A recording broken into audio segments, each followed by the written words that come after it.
Hello students, मैं doctor Nisha Goyal, associate professor political science, RD girls college Bharatpur. आज हम पढ़ेंगे राजनीति विज्ञान बीए पार्ट फर्स्ट के फर्स्ट पेपर राजनीति विज्ञान के मूल आधार के अंतर्गत उत्तर व्यवहारवाद। डेविड ईस्टन का मानना था, जो कि व्यवहारवादी आंदोलन के संस्थापक थे, व्यवहारवादी क्रांति से हम अपने विश्लेषण को सार्थकता नहीं दे सकते, अतः हमें उत्तर व्यवहारवादी बनना होगा। 1960 के दशक की समाप्ति से पहले डेविड ईस्टन के द्वारा, जो स्वयं व्यवहारवादी क्रांति के प्रमुख प्रतिपादकों में से थे, व्यवहारवादी स्थिति पर एक प्रबल आक्रमण किया गया। व्यवहारवादी, जिन्होंने अब उत्तर व्यवहारवादियों का रूप ले लिया था, यह मानते हैं कि उनके द्वारा नगण्य और प्राय निरर्थक शोध पर बहुत अधिक समय खर्च किया गया था, जबकि वे वैचारिक संरचनाओं, प्रतिमानों, सिद्धांतों और अधिसिद्धांतों के निर्माण में लगे हुए थे। उनकी अपनी पाश्चात्य दुनिया को तीव्र सामाजिक, आर्थिक और सांस्कृतिक संकटों का मुकाबला करना पड़ रहा था और वे स्वयं उसके संबंध में सर्वथा अनजान थे। वे तो प्रसिद्ध विश्वविद्यालयों के शानदार प्रांगणों में अपने वातानुकूलित कक्षों एवं पुस्तकालयों में बैठे स्थिरता, स्वामित्व, संतुलन, संरक्षण, प्रतिमान आदि की तकनीकी समस्याओं और मॉडल निर्माण की प्रवृत्तियों में उलझे हुए थे और विशेषीकृत तकनीकों के आधार पर कभी कभी क्षेत्रीय अनुसंधान भी कर लेते थे। तथापि बाहर का समाज विघटन और टूट फूट की स्थितियों में से गुजरता हुआ दिखाई दे रहा था। आणविक अस्त्रों का आतंक, गृह युद्ध, तानाशाही शासनों के अभ्युदय की प्रवृत्ति, बढ़ते हुए सामाजिक विभेद आदि ऐसी स्थितियां उत्पन्न हो रही थीं, जिनके संबंध में व्यवहारवादी राजनीति शास्त्रियों ने कभी कल्पना भी नहीं की थी। उत्तर व्यवहारवादियों का प्रश्न था कि उस शोध अनुसंधान की उपयोगिता क्या थी, जिसने समाज और राज्य व्यवस्था के इन तीव्र रोगों, संकटों एवं समस्याओं के निदान की ओर ध्यान ही नहीं दिया था। उत्तर व्यवहारवाद का अभिप्राय है, व्यवहारवादी राजनीतिक विश्लेषण के प्रामाणिक अध्ययन के दौर में प्रामाणिकता के अंतर्निहित एवं प्रामाणिकता को प्रभावित करने वाले आधारभूत तथ्य मूल्य के अध्ययन को उचित स्थान नहीं दिया गया। विश्लेषण की तकनीक को विश्लेषण वस्तु के से अधिक महत्वपूर्ण बना दिया गया। इसके परिणाम स्वरूप राजनीतिक विश्लेषण को तथाकथित वैज्ञानिकता का एक निश्चित स्तर तो प्राप्त हो गया, लेकिन उसके निष्कर्षों में प्रासंगिकता एवं वैध शाश्वतता का अभाव बना रहा।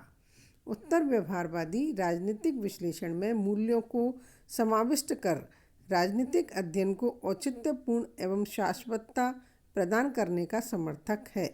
उत्तर व्यवहारवाद अपने विश्लेषण में वैज्ञानिकता के तत्व को शिथिल करना नहीं चाहता, वरन वह वैज्ञानिकता के परिप्रेक्ष्य को ज़्यादा विस्तृत करना चाहता है। इस अर्थ में उत्तर व्यवहारवाद को एक प्रकार की वैचारिक क्रांति कहा जा सकता है, क्योंकि यह राजनीतिक प्रक्रिया के अध्ययन के नवीन समन्वयात्मक दृष्टिकोण को प्रस्तुत करता है, जिसमें तथ्य एवं मूल्य दोनों का विवेक सम्मत समावेश किया गया है। डेविड ईस्टन के शब्दों में उत्तर व्यवहारवादी क्रांति उस व्यवहारवाद का घोर विरोध करती है, जिसके द्वारा राजनीति विज्ञान को प्राकृतिक विज्ञान की कठोर वैज्ञानिक शोध पद्धति का प्रयोग कर परिशुद्ध विज्ञान का रूप देने का प्रयास किया गया है।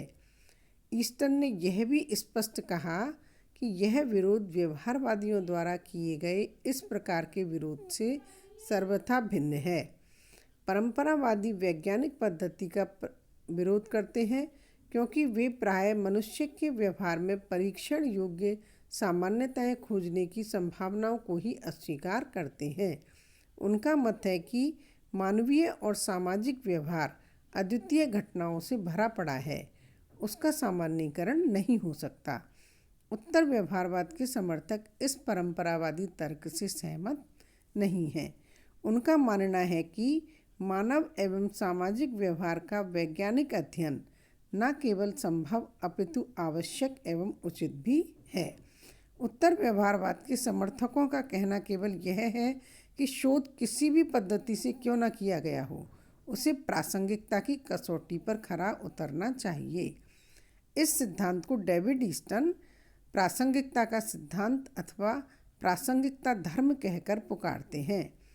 प्रासंगिकता का अभाव व्यवहारवादी शोध में तो लगभग है ही, परंपरावादी शोध में भी संभव है। अतएव एक अर्थ में उत्तर व्यवहारवाद उन सभी परंपरावादी और व्यवहारवादी शोधों की आलोचना है जो प्रासंगिक नहीं है। वस्तुतः उत्तर व्यवहारवाद का अगला चरण एक सुधार आंदोलन तथा नवीन दिशा संकेत है। इसके दो नारे हैं, कर्म तथा प्रासंगिकता।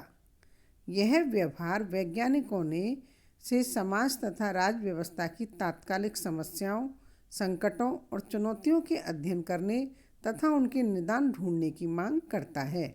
इसका मूल मंतव्य है, सामाजिक शोध समाज की आवश्यकता के संदर्भ में प्रासंगिक तथा संगतिपूर्ण होना चाहिए। यह राजवैज्ञानिकों से मूल्य निरपेक्ष या तटस्थ भाव से अलग रहकर अध्ययन कराने के बजाय स्वयं उनको समाज एवं राज्य व्यवस्था की रक्षार्थ आगे आने के लिए आह्वान करता है। उन्हें मानवीय मूल्यों की रक्षार्थ कर्म करने के लिए प्रवृत्त किया गया है।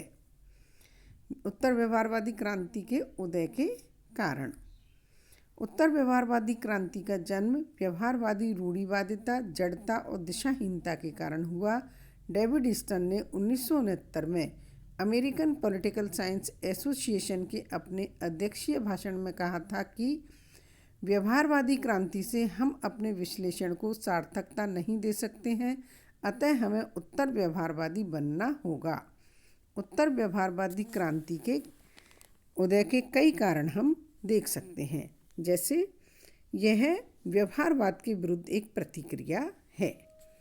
द्वितीय विश्व युद्ध के बाद व्यवहारवादी प्रयासों के माध्यम से राजनीति विज्ञान को विश्वसनीय, सैद्धांतिक एवं वैज्ञानिक स्वरूप देने के प्रयास किए गए, लेकिन इसके बावजूद स्वयं कई व्यवहारवादी भी इन प्रयासों को अपर्याप्त एवं अपूर्ण अनुभव करने लगे। नंबर 2, ऐसा माना गया कि सामाजिक विज्ञानों की अध्ययन पद्धतियों को प्राकृतिक विज्ञानों की तरह लागू करना घातक है। अतः समाज एवं व्यक्ति की प्रकृति परिवर्तनशील होती है, अतः उनका अध्ययन प्राकृतिक विज्ञानों की तरह संभव नहीं है। नंबर 3, उत्तर व्यवहारवाद एक तरह से व्यवहारवादी शोध के प्रति असंतोष का परिणाम है। व्यवहारवादी शोध में तथ्य मूल्य विच्छिन्नता पर बल दिया गया है। व्यवहारवाद में मूल्यों के अध्ययन को वैज्ञानिकता की दुर्बलता माना गया है तथा तथ्य अध्ययन को विज्ञान का पर्याय माना गया है, क्योंकि तथ्य प्रधान अध्ययन वस्तु स्थिति का यथार्थ अध्ययन है, मूल्य प्रधान अध्ययन की तरह आदर्श स्थिति का नहीं। नंबर 4, व्यवहारवादी क्रांति के साथ ही समाज, राज्य व्यवस्थाएं और विश्व अनेक संकटों और समस्याओं से घिर गए, जैसे आणविक युद्ध का भय, अमेरिका में काले गोरे का भेद, तानाशाही शासन की बढ़ती हुई संभावनाएं और प्रवृत्तियां, वियतनाम में अघोषित युद्ध, जनसंख्या विस्फोट आदि। क्या उत्तर व्यवहारवाद परंपरावाद है? उत्तर व्यवहारवाद और परंपरावाद दोनों ही व्यवहारवाद के कट्टर आलोचक होते हुए भी मूल रूप में एक दूसरे से भिन्न हैं। इन दोनों दृष्टिकोणों में मूल अंतर है।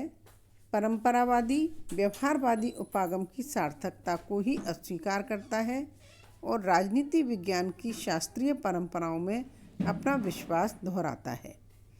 उत्तर व्यवहारवादी युग की उपलब्धियों को स्वीकार करते हैं, परंतु राजनीति विज्ञान के क्षितिज को नूतन आयामों की दिशा में विस्तृत करने की दिशा में प्रयत्नशील हैं।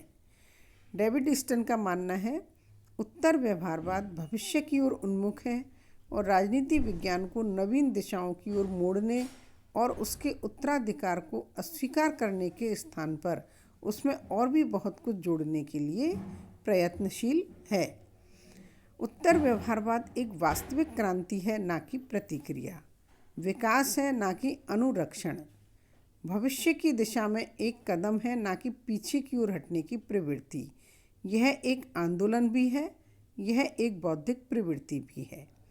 उसे किसी विशेष विचारधारा से संबद्ध करना गलत है, क्योंकि उसके प्रतिपादकों में सभी विचारों और दृष्टिकोणों का समर्थन करने वाले राजनीति शास्त्री, पहले सिरे के रूढ़िवादी और कट्टर वामपंथी, विभिन्न प्रकार की प्राविधिक प्रविधियों को मानने वाले कठोर वैज्ञानिक और समर्पित दार्शनिक तरुण और बुजुर्ग हैं।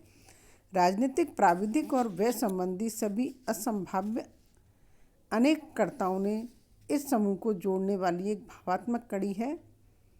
अर्वाचीन राजनीतिक शोध की दिशा के संबंध में एक गहरा असंतोष।